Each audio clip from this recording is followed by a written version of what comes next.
हम लोग जो है यूजीसी नेट को जो हम लोग कर रहे थे प्रीवियस ईयर्स वाला, तो इसे और आगे हम लोग को लेके जाना है। और यहाँ देखिए 21 नंबर से हम लोग आगे बढ़ते हैं। और ये चीज़ जो जैसे पहले से ही हम लोग को पता है क्या करना है, उसको पहले से मालूम है।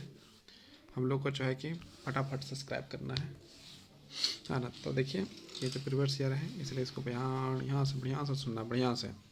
भारत के पिछड़े वर्गों के बीच विशिष्ट समूह की पहचान, है ना। यहाँ पर लिखा है भारत के पिछड़े वर्गों के बीच विशिष्ट समूह की पहचान हेतु भारतीय सरकार द्वारा निम्नलिखित में से कौन सी समिति की नियुक्ति की गई है।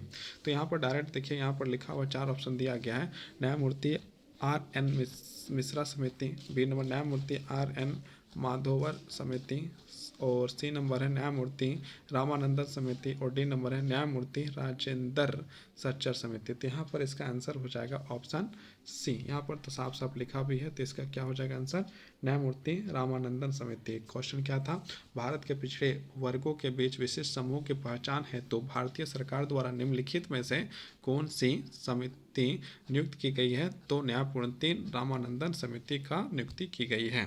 और हम लोग आगे चलते हैं, इसका व्याख्या देख लेते हैं। भारत के पिछड़े वर्गों के बीच विशिष्ट समूह की पहचान हेतु भारतीय सरकार द्वारा न्यायमूर्ति रामानंदन समिति 1993 की नियुक्ति की गई है। 22 नंबर क्वेश्चन देखते हैं। 22 नंबर में क्या लिखा हुआ है, भारत की राजनीति, है ना। यहाँ पर देखिए ध्यानपूर्वक, भारत की राजनीति को अभाव की राजनीति के रूप में किसने परिभाषित किया। देखिए भारत की जो राजनीति है उसको अभाव की राजनीति के रूप में जो परिभाषित किया है, उसका यहाँ पर नाम बताना है।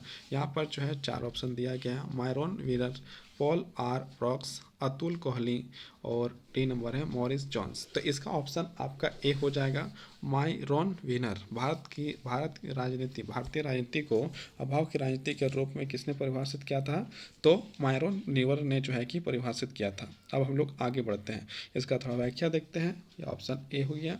और हम लोग जो है कि व्याख्या देखते हैं, भारतीय राजनीति को अभाव की राजनीति के रूप में मायरोन वीनर ने परिभाषित किया था। अब हम लोग नेक्स्ट क्वेश्चन देखते हैं, क्वेश्चन नंबर 3। क्वेश्चन नंबर क्या देखना है, 3। क्वेश्चन नंबर 3 में देखते हैं, ब्रिटिश राज के द्वारा किस कांग्रेस अध्यक्ष ने योजना आयोग के विचार का सूत्रपात किया था। जो ब्रिटिश राज के दौरान ही किस कांग्रेस अध्यक्ष ने योजना आयोग के विचार का सूत्रपात किया था। यहाँ 4 ऑप्शन है, Jawaharlal Nehru, option B Mahatma Gandhi, option C मौलाना आज़ाद, ऑप्शन डी सुभाष चंद्र बोस। तो इसको जो है कि करने वाले जो व्यक्ति थे, है ना, योजना आयोग को विचार का सूत्रपात, तो ये है Subhash Chandra Bose. Option number D, option number D. इसका जो है कि व्याख्या हम लोग देखते हैं, इसका व्याख्या यहाँ पर दिया है, ब्रिटिश राज के दौरान सुभाष चंद्र बोस ने योजना आयोग के विचार का सूत्रपात किया था। अब हम लोग क्वेश्चन नंबर 24 देखते हैं। क्वेश्चन नंबर 24 में क्या लिखा हुआ है, यहाँ पर लिखा हुआ है, भारतीय सरकार के बारे में निम्नलिखित कथनों में से कौन सा सही है। यहाँ पर जो 4 कथन है उसमें से कौन सा सही है, उसको यहाँ पर कूट के अनुसार जो है बताना है। तो यहाँ पर देखते हैं, पहला यहाँ पर क्या बताया गया, भारतीय सरकार के बारे में निम्नलिखित कथनों में से कौन सा सही है। 1 नंबर जो दिया है, राज्यसभा राज्यों के स्थानीय हितों की प्रतिनिधित्व करती है। ऑप्शन बी में दिया है, राज्यसभा का सदस्य उस राज्य के निवासी होना चाहिए जहाँ से वह निर्वाचित हुआ है। ऑप्शन सी में लिखा, मतलब 3 नंबर का, राज्य को आवंटित सीटों की संख्या उसकी जनसंख्या के अनुपात में होनी चाहिए। और ऑप्शन डी में है, राज्यसभा के सदस्यों का कार्यकाल यूएस में सीनेट के कार्यकाल के समान होता है। ये 4 ऑप्शन है। इसका जो है कूट में जो है कि ऑप्शन जो है यहाँ पर दिया, तो देखिए क्या लिखा हुआ है, यहाँ ऑप्शन सी जो है कि सही हो जाएगा। ऑप्शन सी सही हो जाएगा, मतलब ऑप्शन सी का मतलब क्या हो गया, ऑप्शन सी का मतलब आपका हो गया कि आपका जो है 1 नंबर सही है। 1 नंबर में क्या लिखा है, राज्यसभा के स्थानीय हितों के प्रतिनिधित्व करते हुए, बिल्कुल सही हो गया। उसके बाद ऑप्शन 3 भी आपका सही हो जाएगा, राज्य को आवंटित सीटों की संख्या उनकी जनसंख्या के अनुपात में होना चाहिए, बिल्कुल सही हो गया। और ऑप्शन डी, राज्य जो है राज्यसभा के सदस्य कार्यकाल यूएस में सीनेट के कार्यकाल के समान ही होता है, ये जो है कि ऑप्शन नंबर सी आपका जो है कि सही हो गया, है ना। अब हम लोग नेक्स्ट आगे बढ़ते हैं, और इसका व्याख्या यदि देखना है तो व्याख्या में हम लोग कल भारतीय सरकार के बारे में निम्नलिखित कथन सही है। राज्यसभा राज्यों के स्थानीय हितों के प्रतिनिधित्व करती है। राज्यसभा को आवंटित सीटों की संख्या उसकी जनसंख्या के अनुपात में होना चाहिए। राज्यसभा के सदस्य का कार्यकाल यूएस के सीनेट के कार्यकाल के समान होता है। राज्यसभा का सदस्य बनने के लिए उस राज्य का निवासी होना जरूरी नहीं है जहाँ से वो निर्वाचित हुआ है, मतलब जहाँ से निर्वाचित हुआ वहाँ से उसको जरूरी भी नहीं है। अब हम लोग क्वेश्चन नंबर कितना में चल गए, क्वेश्चन नंबर 25 में देखते हैं क्या है। 25 अक्टूबर 1940 में गांधी जी द्वारा किया व्यक्तिगत तो सिविल अवज्ञा आंदोलन का प्रथम सत्याग्रही कौन था। यहाँ पर पूछा गया अक्टूबर 1940 में गांधी जी के द्वारा शुरू किया गया व्यक्तिगत सिविल अवज्ञा आंदोलन का प्रथम सत्याग्रही कौन था। तो यहाँ ऑप्शन दिए हैं, एक में है doctor Rajendra Prasad, JP Kripalani, B में है, सी में है सरदार वल्लभ भाई पटेल, और सी में है सरदार वल्लभ भाई पटेल, और डी में है आचार्य विनोबा भावे। तो इसका आंसर जो हो जाएगा ऑप्शन डी हो जाएगा। जो व्यक्तिगत सत्याग्रह करने वाले जो व्यक्ति थे उसका नाम था आचार्य विनोबा भावे। और इसका जो है व्याख्या हम लोग देखते हैं, व्याख्या में क्या है। व्याख्या में है अक्टूबर 1940 में गांधी जी द्वारा शुरू किए गए व्यक्तिगत सिविल अवज्ञा आंदोलन के प्रथम सत्याग्रही आचार्य विनोबा भावे थे। और अब हम लोग क्वेश्चन नंबर 26 की ओर बढ़ते हैं। 26 में है भारतीय संघीय व्यवस्था को किसने सौदेबाजी की व्यवस्था का नाम दिया था। जो भारतीय संघीय व्यवस्था है उसको जो है कि सौदेबाजी का व्यवस्था का नाम किसने दिया था। यहाँ पर 4 ऑप्शन है, उसमें से बताना है। तो 4 ऑप्शन है, पहला ऑप्शन है A K Chanda, B number Morris Jones, option C में है केसी विलियर, और डी में है डी बसु। तो इसका ऑप्शन आपका हो जाएगा ऑप्शन बी मतलब मॉरिस जॉन्स। भारतीय संघीय व्यवस्था को किसने सौदेबाजी का व्यवस्था का नाम दिया था। तो मॉरिस जॉन्स ने दिया था। व्याख्या देखते हैं, व्याख्या में क्या लिखा है। भारतीय संघीय व्यवस्था को सौदेबाजी का संघीय व्यवस्था का नाम मॉरिस जॉन्स के द्वारा दिया गया था। ये प्रीवियस ईयर का क्वेश्चन पेपर है, इसलिए इसको सुनना और देखना और बार बार देखना बहुत ज़रूरी है। इससे आपको जो है कि बहुत फ़ायदा करेगा। अब जो हम लोग क्वेश्चन नंबर 27 देखते हैं। मंडल आयोग का अध्यक्ष कौन है। मंडल आयोग का जो अध्यक्ष है वो कौन है।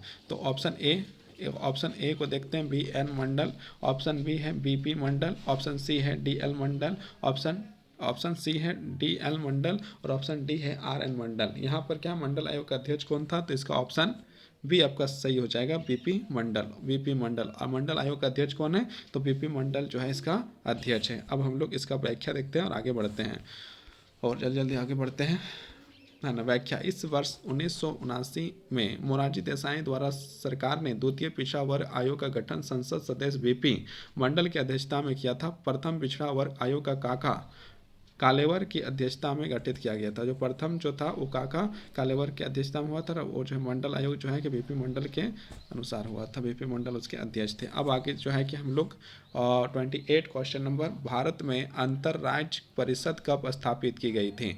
ऑप्शन ए में है 1987 मतलब 1987, बी में है 1989 मतलब 1989, ऑप्शन सी में है 1990 मतलब 1990, ऑप्शन डी है 1992 मतलब 1992। इसका आंसर आपका हो जाएगा भारत में अंतर्राज्य परिषद कब स्थापित किया गया था। तो इसका जो है कि 1990 में जो है कि भारत में अंतर्राज्यीय परिषद का स्थापित जो है किया गया था। ऑप्शन सी हो जाएगा 1990। व्याख्या में देखते हैं, अनुच्छेद 263 के अंतर्गत राज्यों में पारंपरिक सहयोग के लिए अंतर्राज्यीय परिषद का प्रावधान किया गया था, जिसकी स्थापना 1990 में किया गया था। कब किया गया था। तो 1990 में किया गया था। अब हम लोग आगे देखते हैं 29 देखते हैं। 29 में क्या लिखा हुआ है क्वेश्चन नंबर, विभाग संबंधी संसदीय अस्थायी समिति की व्यवस्था हेतु लोकसभा नियमों में कब संशोधन किया गया। यहाँ पर पूछा गया है विभाग संबंधी संसदीय अस्थायी समितियों की व्यवस्था हेतु लोकसभा नियमों में कब संशोधन किया गया था। तो इसका आपके पास 4 ऑप्शन है, 1988, 1989, 1991 या 1995। ये 4 ऑप्शन है, उसमें से आपका जो है कि आंसर हो जाएगा ऑप्शन बी। यहाँ पर आंसर भी लिखा हुआ है, ऐसा बात नहीं है कि आप जो है कि आप देख भी सकते हैं, है ना। ये जो प्रीवियस ईयर का क्वेश्चन पेपर है, और प्रीवियस ईयर का जो है कि समझना बहुत ज़रूरी है। आपको हर दिन जो है कि मिलेगा, है ना। आपको जो है कि 100 क्वेश्चन हम लोग करेंगे हर दिन। इससे क्या होगा कि प्रीवियस ईयर का जितना क्वेश्चन है सारा कंप्लीट हो जाएगा। 6-7 साल का जो हम लोग प्रीवियस ईयर का क्वेश्चन यहाँ पर करने वाले हैं। तो यहाँ पर क्वेश्चन था विभाग संबंधी संसदीय व्यवस्था समिति की व्यवस्था हेतु लोकसभा नियमों में कब संशोधन किया गया था। तो 1989 में संशोधन किया गया था। व्याख्या, विभाग संबंधी संसदीय अस्थायी समितियों की व्यवस्था हेतु लोकसभा नियमों में 1989 में संशोधन किया गया था। अब आगे हम लोग बढ़ते हैं, आगे है क्वेश्चन नंबर 30। क्वेश्चन नंबर 30 में देखते हैं, तो क्वेश्चन नंबर 30 में क्या लिखा हुआ है, भारत में संघीय न्यायालय की स्थापना किस अधिनियम रिपोर्ट या द्वारा जारी की गई है। यहाँ पर पूछा गया है भारत का जो संघीय न्यायालय है उसकी स्थापना किस अधिनियम रिपोर्ट द्वारा जारी किया गया है। तो ऑप्शन है आपके पास भारत सरकार अधिनियम 1909, ए नंबर, बी नंबर भारत सरकार अधिनियम 1919, सी नंबर मार्केटू जैनफोर्ड रिपोर्ट आना, उसके बाद ऑप्शन डी भारत सरकार अधिनियम 1935। तो इसको जो है भारत संसदीय न्यायालय की स्थापना किस अधिनियम द्वारा रिपोर्ट जारी की गई है, तो जारी की गई है इसका है option number D. Option number D हो जाएगा, भारत सरकार अधिनियम 1935 के तहत जो है कि न्यायालय की स्थापना अधिनियम जारी किया गया है या की गई है। इसका व्याख्या देखते हैं, भारतीय संघीय न्यायालय की स्थापना भारत सरकार अधिनियम 1935 द्वारा की गई है। अब आगे हम लोग जो है क्वेश्चन नंबर 31 को करते हैं। लोक प्रशासन से क्वेश्चन है और लोक प्रशासन से हम लोग बहुत सारा क्वेश्चन भी करेंगे, ये तो बस शुरुआत है, आगे आगे देखिए क्या होता है। इंट्रोडक्शन टू पब्लिक एस्टिमेशन नामक पुस्तक किसने लिखी है। यहाँ पर WH Willoughby option A, option B Woodrow Williams, option C MP Follett, option D Leonard D White. तो इसका ऑप्शन हो जाएगा मतलब इंट्रोडक्शन टू पब्लिक एडमिनिस्ट्रेशन नामक पुस्तक जो है लिखा है लियोनाइट की हॉट में लिखा है। ऑप्शन नंबर डी इसका सही हो जाएगा, है ना। Introduction to the public administrator नामक पुस्तक लियोन डी व्हाइट ने लिखा है ना। तो यहाँ पर ये आपका 31 का जो आंसर ऑप्शन डी हो जाएगा। अब हम लोग क्वेश्चन नंबर 32 में करते हैं, है ना। 32 में क्या है, औपचारिक संगठन की अवधारणा किसने प्रतिपादित किया। जो औपचारिक संगठन है उसकी अवधारणा किसने प्रतिपादित किया, मतलब किसने दिया है, ये चीज़ को देखते हैं। तो पहला ऑप्शन है FW टेलर, और फिर उसके बाद बी नंबर में हॉर्बर्ट साइमन, उसके बाद ऑप्शन सी में है एल्टन मेयो, और ऑप्शन डी में है FM मार्स। यहाँ पर लिखा औपचारिक संगठन की अवधारणा किसने प्रतिपादित किया है, तो इसका आंसर आपका ऑप्शन सी हो जाएगा, एल्टन मयो ने किया था। किसने किया था, एल्टन मयो ने किया था। अब हम लोग क्वेश्चन नंबर 33 देखते हैं। इसका व्याख्या देखिए, एल्टन मयो ने संगठन के मानव संबंध उपागम का प्रतिपादन किया, जिसका सार यह है कि संगठनात्मक व्यवहार काफ़ी जटिल होता है और संगठनात्मक समस्याओं का विश्लेषण एक समाधान के लिए बहुपक्षीय प्रकृति का ज्ञान परमावश्यक है। संगठन समस्याओं का समाधान करने के लिए मनुष्यों की प्रकृति और उसके औपचारिक संगठनों की भी अध्ययन करना चाहिए। ये जो है आपका ऑप्शन मतलब इसका व्याख्या था। अब हम लोग क्वेश्चन नंबर 33 देखते हैं। कलेक्ट प्रेजिटिम समाज की उपव्यवस्था है। इसका आपके पास 4 ऑप्शन है। एक है सामाजिक व्यवस्था, बी नंबर है प्रशासनिक व्यवस्था, सी नंबर है आर्थिक व्यवस्था, डी नंबर है राजनीतिक व्यवस्था। तो इसका आंसर हो जाएगा आपका सामाजिक व्यवस्था, है ना। अब हम लोग इसकी व्याख्या देखते हैं। कलेक्ट प्रिज्मेट्रिक समाज की उपव्यवस्था है, सामाजिक व्यवस्था है ना। अब क्वेश्चन नंबर हम लोग जो है कि 34 करते हैं। क्वेश्चन नंबर 34, क्वेश्चन नंबर क्या लिखा है, जैक्सोनियन सिद्धांत को निम्नलिखित कहा जाता है। जैक्स सिद्धांत जो है उसको क्या कहा जाता है, यहाँ पर 4 ऑप्शन है। 4 ऑप्शन में पहला है योग्यता प्रणाली, बी नंबर है आउटसोर्स थ्योरी, सी नंबर है इनामी प्रणाली, और डी नंबर है संविदा प्रणाली। तो इसका आंसर आपका हो जाएगा ऑप्शन नंबर सी, इनामी प्रणाली। क्वेश्चन क्या था, जैक्सियन सिद्धांत को निम्नलिखित में से कहा जाता है या क्या कहा जाता है, तो इनामी प्रणाली कहा जाता है। जैक्सियन सिद्धांत इनामी प्रणाली को कहा जाता है, इसका व्याख्या है। और हम लोग क्वेश्चन नंबर 35 पहुंच गए। 35 में आपको लिखा है, मित्रों बुक सम्मेलन 1968 में लोक प्रशासन में कौन से 4 मुख्य मुद्दों पर बहस की गई थी। तो यहाँ पर 4 मुख्य मुद्दों में बहस की गई थी, तो कौन सा 4 मुख्य मुद्दा है उसके बारे में हम लोग को जानना है। तो मियो बुक सम्मेलन 1968 में लोक प्रशासन में कौन से 4 मुख्य मुद्दों पर बहस की गई थी। तो यहाँ पर आपका पहला ऑप्शन है प्रशासनिक मुख्य समानता में परिवर्तन, बी नंबर इतिहास गुण मूल्य और विकास, सी नंबर मूल ग्रंथ संदर्भ प्रशासनिक और दर्जा, ऑप्शन डी मानक मूल्य संदर्भ प्रगति। तो इसका आंसर आपका हो जाएगा option number A. Option number A है प्रशासनिक मूल्य समानता और परिवर्तन। मिश्र बुक सम्मेलन 1968 में लोक प्रशासन के कौन से 4 मुख्य बिंदुओं पर बहस की गई थी, तो प्रशासनिकता, मूल्य, समानता और परिवर्तन में जो है कि बहस किया गया था। ऑप्शन ए जो है सही हो जाएगा व्याख्या। मिश्र बुक सम्मेलन 1968 में नवीन लोक प्रशासन से संबंधित जिसने प्रशासनता, मूल्य, समानता में परिवर्तन बल दिया गया है ना, उसमें जो है बल दिया गया। अब 36 क्वेश्चन नंबर, किसने कहा कि सफल प्रबंध उपदेशों द्वारा प्रबंध को अंतर्गत करता है? तो यहाँ पर आपके पास है ऑप्शन 4, ए नंबर है F.W. टेलर, बी नंबर है Peter F. Drucker, option C है कोठारी समिति और ऑप्शन डी है एडविन बी फ्रॉ। तो यह निम्नलिखित यहाँ पर लिखा है किसने कहा कि सफल प्रबंध उपदेशों द्वारा प्रबंध को अंतग्रस्त करता है? तो इसका आंसर हो जाएगा option number B, Peter F Drucker, Peter F Drucker. अब हम लोग इसकी व्याख्या देखते हैं। सफल प्रबंध उद्देश्यों द्वारा प्रबंध को अंतर्गत करता है, यह कथन पीटर ड्रेकर का था।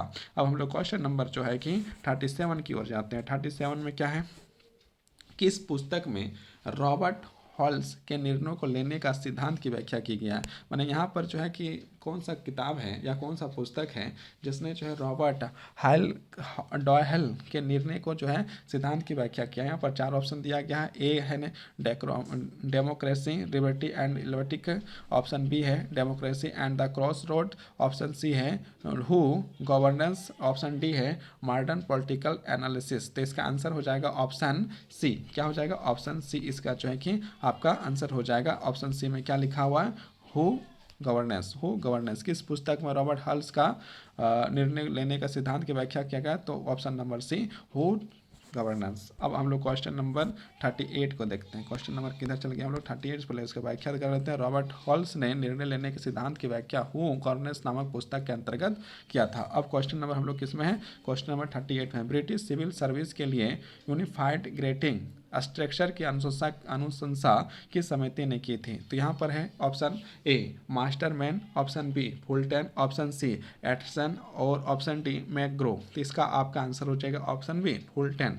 मतलब क्या लिखा हुआ है क्वेश्चन में? फिर से पढ़ते हैं। ब्रिटिश सिविल सर्विस के लिए यूनिफाइड ग्रेडिंग स्ट्रक्चर की अनुशंसा किस समिति के द्वारा किया गया था? तो ऑप्शन बी फुलटन समिति के द्वारा किया गया था। यहाँ पर देखिए व्याख्या, ब्रिटिश सिविल सर्विस के लिए यूनिफाइड ग्रेडिंग स्ट्रक्चर की अनुशंसा फुलटन समिति ने किया है। अब हम लोग क्वेश्चन नंबर 39 की ओर बढ़ते हैं। 39 में क्या दिया गया है? यहाँ पर कोड के अनुसार पढ़ना होगा। ये नीचे 2 कथन दिए गए हैं, एक को अभिकथन ए और दूसरे का कारण आर का नाम दिया गया है, जिसे दिए गए कूटों के सही का चयन कीजिए। और अभिकथन ए, भ्रष्टाचार प्रथा के अंत को सुनिश्चित करने के लिए सरकार द्वारा पर्याप्त उपाय किए जाने चाहिए। और कारण दिया गया है, भ्रष्टाचार प्रजातांत्रिक प्रक्रिया को अनिवार्य की ओर प्रवृत्त करता है। तो यहाँ पर जो है कि हम लोग देखते हैं इसका आंसर क्या हो जाएगा। आंसर देखने के लिए हम लोग पीछे बढ़ते हैं। आंसर इसका जो है कि आंसर जो है ए हो जाएगा। तो आंसर ए में क्या है? ए और आर दोनों सत्य है, परंतु आर ए की सही व्याख्या करता है ना। तो ये आपका जो है कि आंसर जो क्या हो गया? ए हो गया। अब हम लोग क्वेश्चन नंबर 40 में जाएंगे। उससे पहले 39 का जो है कि हम लोग व्याख्या करेंगे, देखते हैं। भ्रष्टाचार की प्रथा के अंत को सुनिश्चित करने के लिए सरकार द्वारा पर्याप्त उपाय किए जाने चाहिए। भ्रष्टाचार प्रजातांत्रिक प्रक्रिया का अनिवृत्त की ओर प्रवृत्त करता है। अब हम लोग क्या है? क्वेश्चन नंबर 40 की ओर बढ़े हैं। क्वेश्चन नंबर 40 में क्या लिखा है? निम्नलिखित का मिलान करें।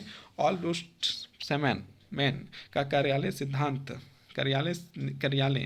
देखिए यहाँ पर है ऑम्बुड्समैन का कार्यालय निम्नलिखित वर्षों में इन देशों में स्थापित किया गया था। मतलब उसका जो कार्यालय है किन किन देशों में स्थापित किया गया था और कब कब किया था? यहाँ पर आपका दिया है 40 नंबर। स्वीडन है, फिनलैंड है, न्यूजीलैंड है और यूनाइटेड किंगडम है। तो इसमें कब किया गया था? तो ऑप्शन आपका जो है कि यहाँ पर ए सही हो जाएगा। ऑप्शन ए जो है कि आपका यहाँ पर सही हो जाएगा। ऑप्शन ए का मतलब क्या है? ऑप्शन ए का मतलब है कि सबसे पहले जो है आपका इसका ऑप्शन ए का सही है। तो ए का मतलब आपको क्या? ए मतलब पहले जो है कि आपका 2 नंबर मतलब फिनलैंड है ना। उसके बाद 2 नंबर में 1809 में है ना, 1809 में। फिर जो है बी नंबर में देखा 4 है तो मतलब 1919 में। फिर है सी नंबर 5 है, सी का 5 है तो मतलब 1962 में। डी है 1 नंबर में 1967 में। ये आपका जो है आंसर हो जाएगा। अब हम लोग आगे जो है क्वेश्चन की ओर बढ़ते हैं। इससे पहले हम लोग इसका जो है कि व्याख्या भी देखेंगे। तो व्याख्या देखते हैं। ऑम्बुड्समैन कार्यालय निम्नलिखित वर्षों में इन देशों में स्थापित किया गया था। पहले जो है क्या कहा गया था,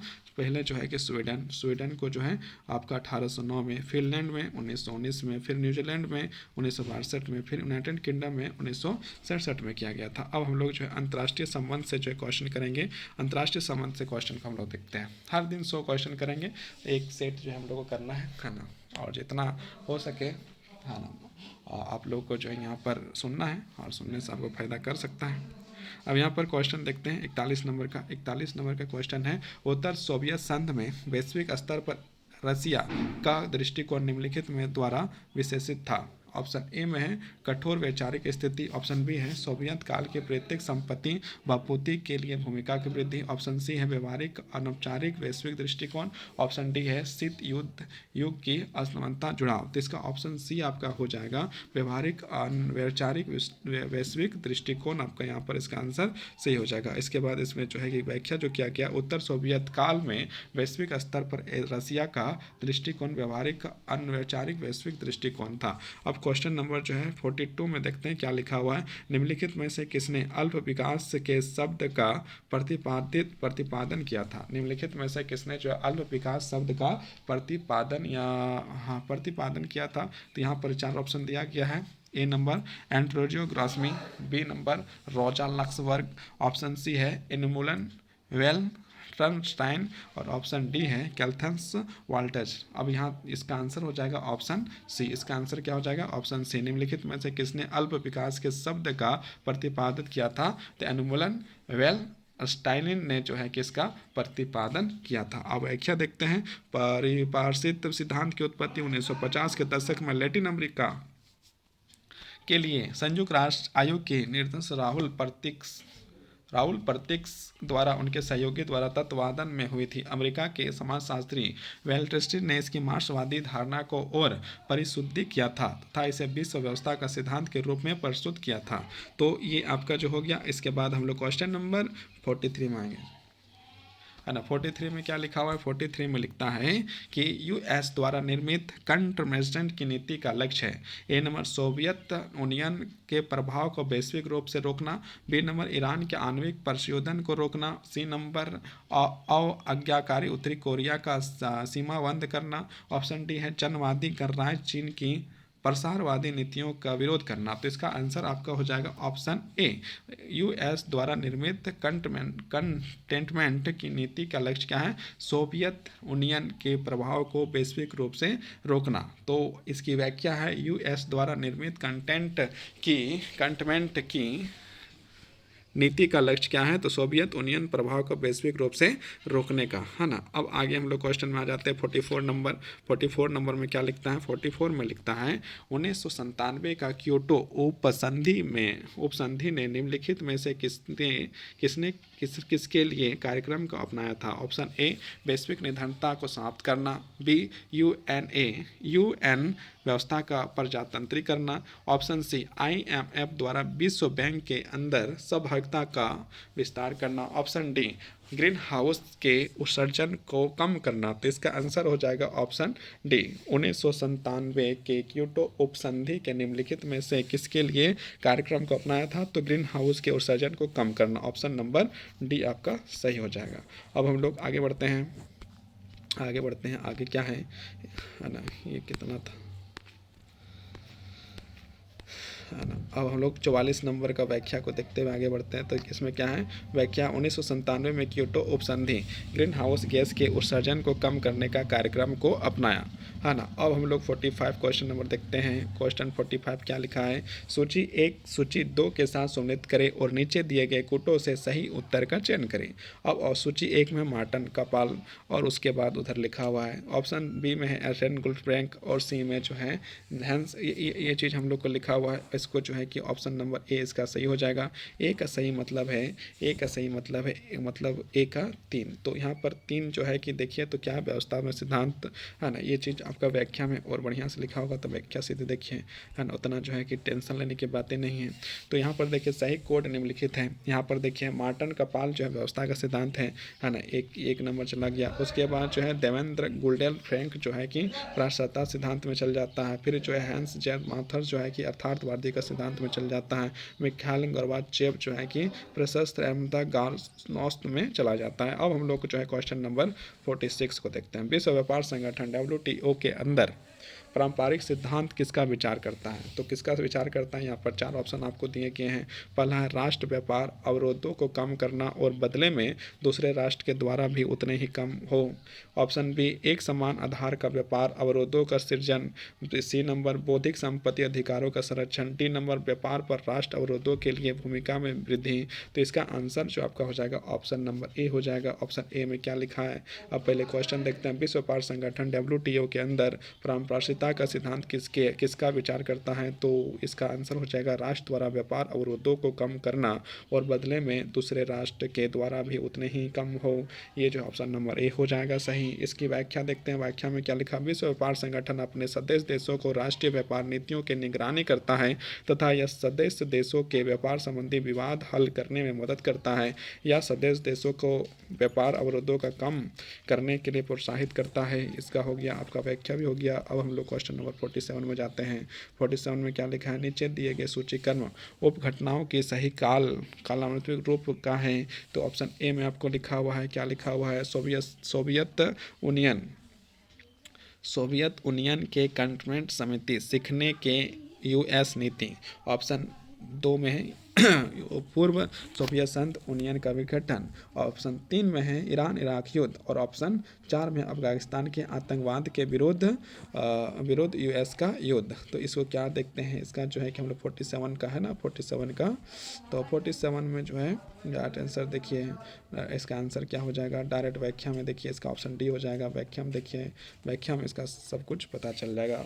घटनाओं का सही क्रम के निम्न प्रकार है। सोवियत संघ यूनियन कंटोनमेंट समिति, सीखने की US नीति 1947 है। ईरान इराक का युद्ध 1980 से 88 है। पूर्व सोवियत संघ विघटन 1991 है। अफगानिस्तान में आतंकवाद के विरुद्ध US का युद्ध 2004 है। ये हो गया आपका खत्म। अब जो हम लोग 48 में जाते हैं, क्वेश्चन नंबर 48, या युक्ति साम्राज्यवाद पूंजीवाद की सर्वोच्च अवस्था है, किसने प्रतिपादित किया था? तो किसने प्रतिपादित किया था? ऑप्शन ए में है कार्ल मार्क्स, ऑप्शन बी में है VI लेनिन, सी में है एल्जन गुडर फ्रैंक, ऑप्शन सी हो गया। अब डी में है एनुमुलन वेलस्टाइन। तो इसका आंसर आपका हो जाएगा option number B VI Lenin. तो इस क्वेश्चन एक बार पढ़ते हैं। या युक्ति साम्राज्य पूंजीवाद का सर्वोच्च व्यवस्था है, किसने प्रतिपादित किया था? तो किसने प्रतिपादित किया था? VI लेनिन ने किया था। इसका व्याख्या देखते हैं, व्याख्या क्या है। लेनिन ने सन 1916 में साम्राज्यवाद पूंजीवाद का चरम अवस्था में नामक पुस्तक लिखी थी। अब हम लोग क्वेश्चन नंबर और आगे बढ़ते हैं। अब 48 से जो है हम लोग कहाँ जाते हैं, 49 की ओर जो है कि हम लोग आगे बढ़ रहे हैं। तो 49 में जो है देखते हैं, हैंस फिलिक्स संयुक्त राष्ट्र संस्था के प्रमुख किसके लिए होता है? इसका ऑप्शन देखते हैं, सोमालिया की शांति बनाए रखने के लिए। बी नंबर है जनसमूह का विनाश के शस्त्रों को त्याग हेतु इराक में स्थानों का निरीक्षण के लिए। ऑप्शन सी NIO का सृजन के लिए, कार्य संचालन रूपांतर के लिए। ऑप्शन डी युद्ध में नष्ट अफगानिस्तान का पूर्ण निर्माण के लिए। तो इसका आंसर हो जाएगा बी नंबर। ऑप्शन क्या हो जाएगा, इसका आंसर क्या हो जाएगा, बी नंबर। बी नंबर में क्या लिखा है, जन्म समूह के विनाश के शस्त्रों का सत्यापन हेतु इराक का स्थानों का निरीक्षण। हैंस विकल संयुक्त राष्ट्र संस्थाओं द्वारा प्रमुख किसके लिए होता है? प्रमुख किसके लिए होता है? तो जन समूह के विनाश के शस्त्रों का सत्यापन हेतु इराक में स्थानों का निरीक्षण। अब हम लोग क्वेश्चन इसका जो है थोड़ा व्याख्या देखते हैं। हैंस विक्स संयुक्त राष्ट्र संस्था का प्रमुख जनसमूह के विनाश के शस्त्रों के सत्यापन हेतु इराक में स्थानों की निरीक्षण करने के लिए होता है। अब हम लोग क्वेश्चन नंबर 50 है ना, 50 और इसके बाद और 50 क्वेश्चन हम लोग अभी पढ़ेंगे। नारगोन काराबाख किसके बीच विवादास्पद प्रदेश थे? तो इसका ऑप्शन है आर्मेनिया और अजरबैजान के बीच। ऑप्शन बी में जॉर्जिया और यूक्रेन के बीच। ऑप्शन सी उज्बेकिस्तान और तुर्किस्तान के लिए। डी नंबर रशियन संघ और चीन के लिए। तो इसका आंसर हो जाएगा ऑप्शन नंबर ए आर्मेनिया और अजरबैजान। ऑप्शन ए नारगोन का काराबाख किसके द्वारा विवाद प्रदेश है? तो आर्मेनिया और अजरबैजान के लिए। और इसका व्याख्या देखते हैं, नागरो काराबाख आर्मेनिया और अजरबैजान के बीच विवाद प्रदेश क्षेत्र है, ज़्यादा कुछ व्याख्या में ऐसा कुछ लिखा नहीं है। तो 50 नंबर हो गया। 50 नंबर। अब हम लोग 51 नंबर की ओर जाते हैं। 51 नंबर में जो है राजनीतिक सिद्धांत दिया है, मतलब कि यहाँ पर ख़त्म हो गया। 50 एक क्वेश्चन था उसमें एक सेट में, तो यहाँ जो है ख़त्म हो गया। इसके बाद हम लोग कल से जो है 50 क्वेश्चन फिर करेंगे। ये जो है यूजीसी नेट दिसंबर 2012 राजनीति विज्ञान जो है वो हम लोग कल जो है किसके बारे में पढ़ेंगे। इसका भी क्वेश्चन कितना है तो देख लीजिए, देख लीजिए एक बार। इसका क्वेश्चन जो है कि आपका जो है कि है ना, क्वेश्चन बहुत सारा है ना, हम लोग करते रहेंगे। यहाँ पर क्वेश्चन जो है ना करेंगे, अब जितना है पढ़ेंगे। हर दिन हम लोग जो है कि पढ़ने का प्रयास करेंगे। 50 क्वेश्चन जो है कि टच हो ही जाएगा, है ना। पेपर 1 भी हम लोग करेंगे। तो ये 2012 जो है दिसंबर, ये हम लोग का कल होगा। बहुत बहुत धन्यवाद, बहुत बहुत आभार, बहुत बहुत आभार, बहुत बहुत धन्यवाद।